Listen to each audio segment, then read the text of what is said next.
Depression ഉള്ളവർ ശരിക്കും ഒരു നിസ്സഹായ അവസ്ഥയിൽ തന്നെയായിരിക്കും.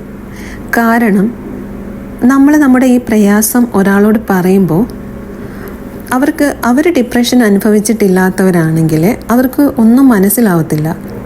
നമ്മൾ എന്തൊക്കെയാണ് ഈ പറയുന്നതെന്നേ അവർ വിചാരിക്കൂ.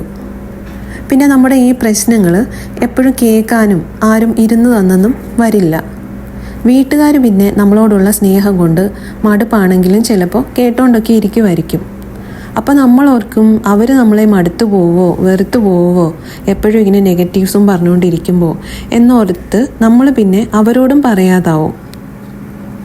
ഞാനാണെങ്കിൽ എൻ്റെ ചെടികളെ കെട്ടിപ്പിടിച്ച് കരഞ്ഞിട്ടുണ്ട്. എനിക്ക് ഡിപ്രഷൻ വന്ന സമയത്ത് വീട്ടിൽ ഒറ്റപ്പെട്ടപ്പോൾ.